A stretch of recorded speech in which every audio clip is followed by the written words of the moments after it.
Juan Ramón, es un gusto saludarlo desde Buenos Aires. ¿Qué tal? ¿Qué tal? ¿Cómo estamos? Buenas tardes desde Madrid.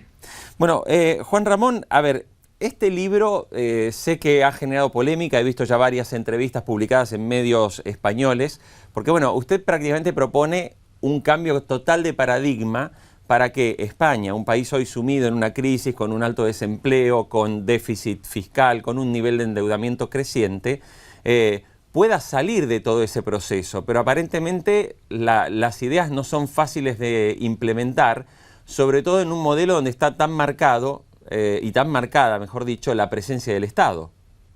Sí, bueno, no es solo para superar la crisis actual, que es un problema más coyuntural. Yo realmente lo que planteo es un cambio de paradigma a muy largo plazo, incluso aunque hayamos salido de esta crisis, que no lo hemos hecho, pero aunque lo hiciéramos, de lo que se trata es de cambiar la mentalidad hiperestatista que, por desgracia, sigue teniendo mucha gente. La gente acepta como algo normal que el Estado les arrebate el 50% de lo que generan, aceptan como algo normal que el Estado hiperregule sus vidas y les recorte sus libertades. Pasar, ya digo, de ese paradigma de hipertrofia estatal a un paradigma de una sociedad de individuos libres y responsables que puedan cooperar, que puedan colaborar, que puedan interrelacionarse a través de medios exclusivamente pacíficos y voluntarios. Mm. Y eso es lo que no tenemos hoy y lo que deberíamos tener hoy. Es decir, lo que propongo es pasar de un Estado que en Europa y por desgracia en algunos países de América Latina como la Argentina van camino también de ello, un Estado que en Europa copa el 50% del Producto Interior Bruto e hiperregula la otra mitad, no es que controle el 50% y la otra mitad la deje absolutamente libre para disposición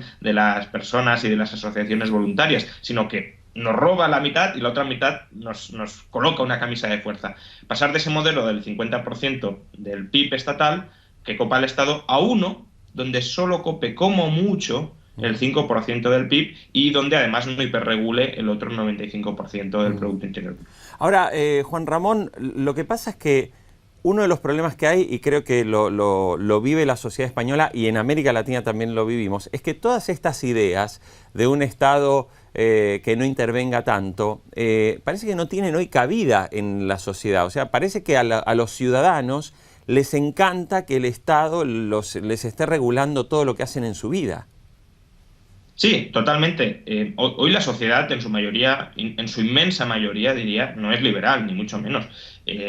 No quiero plantear la imagen de que la sociedad esté siendo reprimida abiertamente por un Estado que esa sociedad no quiere. En general, la sociedad quiere este Estado. Lo que pretende el libro, una revolución liberal para España, aunque sea para España, en realidad es aplicable para Ujú. cualquier país del mundo, porque utiliza bibliografía, documentación, experiencias de todo el mundo, lo que intenta el libro es cambiarles el chip a la gente. Mm. Porque en psicología sabemos que hay un problema que se llama el síndrome de Estocolmo, que es Sí. cuando la víctima termina justificando y termina comprendiendo y termina racionalizando el comportamiento de su verdugo.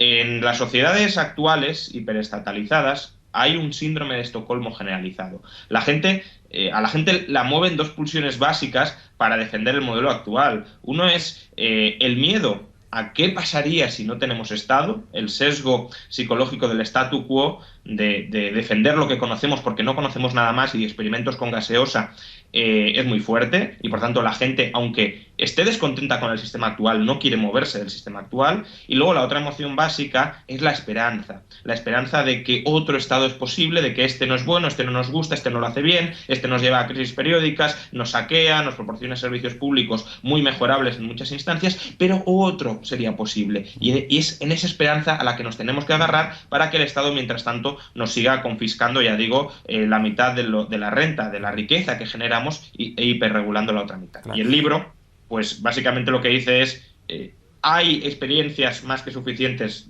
históricas y actuales por las que no hay que tener miedo a la alternativa es mucho más beneficiosa y luego pierdan toda esperanza de que otro Estado sustancialmente distinto al que tenemos es posible porque no lo es. Hay incentivos de fondo que llevan al Estado y problemas de información de fondo que llevan al Estado a ser como es y a no poder ser de otro modo. Juan Ramón, cuáles son las experiencias que se pueden citar?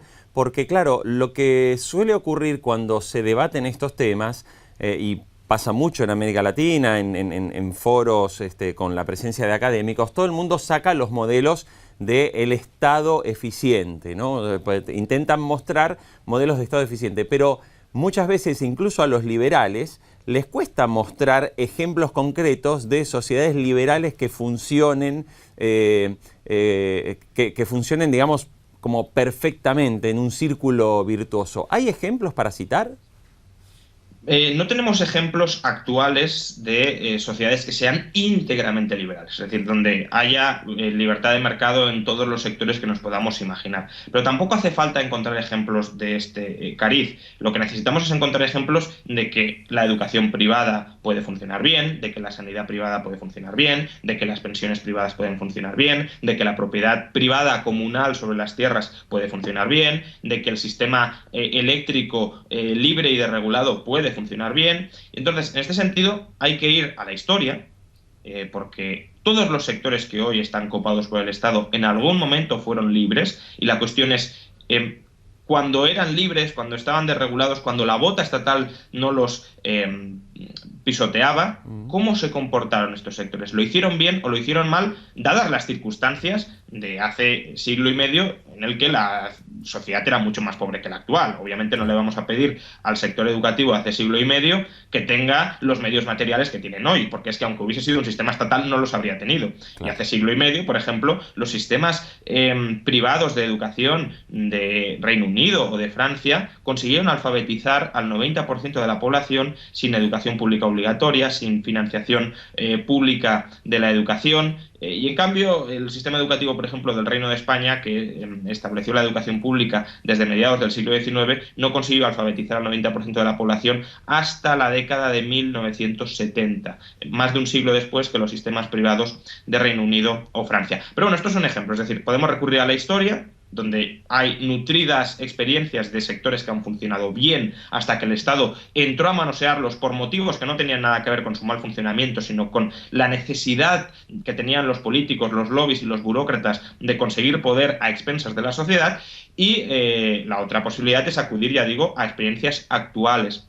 En Singapur tenemos un caso muy parecido de sanidad privada, en Suiza también, en Georgia también, en el país, no en el estado de Estados Unidos. Ejemplos de educación privada o más o menos desregulada tenemos en bastantes partes del planeta, más o menos desregulada. Pensiones privadas las tenemos en Chile, etcétera, etcétera. Es decir, podemos encontrar ejemplos de prácticamente todo. Los modelos o los sistemas o los sectores liberalizados sin intervención estatal, ya sea en la historia o en la actualidad, y en todos ellos lo que encontramos es que como mínimo funcionan tan bien como los mejores sistemas estatales que tenemos en otras partes del mundo. Y lo que es habitual es que funcionen mucho mejor y de manera mucho más barata. Juan Ramón, bueno, lo llevo por un momento también a la situación y que nos haga un pequeño diagnóstico. Desde Argentina, y bueno, nosotros a través de Infobae seguimos permanentemente la información también económica, la evolución de esta crisis que vive España, con cifras de desempleo de 26%, con una situación donde, bueno, se habla del famoso banco malo, la situación de los créditos que nadie sabe si se van a poder cobrar. Bueno, ¿usted cree que hoy el gobierno de Rajoy, las medidas y las políticas económicas que está llevando adelante, realmente sirven para conducir a una resolución de esta crisis, o que esto que se está haciendo hoy no es suficiente? No, básicamente lo que está haciendo el gobierno de Rajoy es todos los agujeros que tenía el sector público y el sector financiero se los ha trasladado a las espaldas de familias y empresas productivas. Y ese, desde luego, no es un modelo para salir de la crisis, es un modelo para rescatar a aquellos sectores que causaron y que provocaron la crisis. Es un modelo para saquear a quienes están tratando de sacar el país adelante, la economía adelante, con el propósito de que quienes la están arrastrando hacia el abismo pues puedan seguir manteniendo sus comportamientos nefastos y sus comportamientos nocivos para nuestra economía.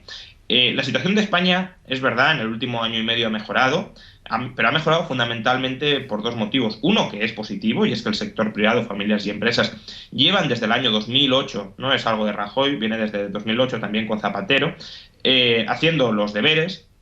Están amortizando cantidades ingentes de deuda pública. Pensemos que desde que comenzara la crisis, el sector privado, familias y empresas españolas han amortizado alrededor de 50 puntos del PIB en deuda pública, es decir, una cantidad muy apreciable.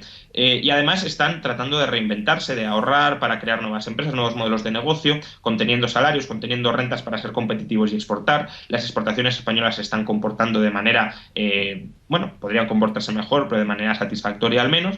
Por tanto, ese es un motivo fundamental, que tiene su origen en la economía privada, que el sector público no ha hecho nada para promocionarlo, de hecho ha hecho lo contrario, porque les ha subido impuestos, ha creado nuevas regulaciones, ha perseguido empresas, etcétera, que es meritorio, ya digo, del sector privado. Y luego tenemos otro motivo por el cual la economía española se ha estabilizado, que es básicamente que Mario Draghi, el presidente del Banco Central Europeo, prometió comprar cantidades ilimitadas de bonos periféricos, entre ellos los de España, en caso de que hubiese problemas. Eso ha provocado una luz de financiación internacional a la compra de deuda pública española, ha conseguido moderar de manera muy apreciable su prima de riesgo, ha hundido los tipos de interés del sector público a mínimos históricos, pero esto es en realidad un conato de burbujas sobre la deuda pública. Esto no es positivo porque no es sostenible y no deberíamos hacerlo sostenible. Con lo cual, cuidado con tomar esta estabilización transitoria como algo definitivo, cuidado con que el gobierno se duerma en los laureles, que es lo que está haciendo, consolidar déficits públicos gigantescos porque se puede financiar barato, porque en caso de que se cortocircuite esa financiación artificialmente barata, volveríamos a una situación de prequiebra como la que estábamos en el año 2012. Por tanto, hay elementos para la esperanza, pero por desgracia los elementos para la desesperanza, que vienen fundamentalmente del sector público, siguen muy presentes. Muy bien. Juan Ramón Rayo, economista, director del Instituto Juan de Mariana y autor de este libro. En realidad tiene varios libros, Juan Ramón, pero bueno, este último libro que genera polémica y debate en España porque naturalmente la gente está pensando en qué modelo de país quieren de cara al futuro después de esta grave crisis que han pasado. Muchísimas gracias por la entrevista y por el contacto.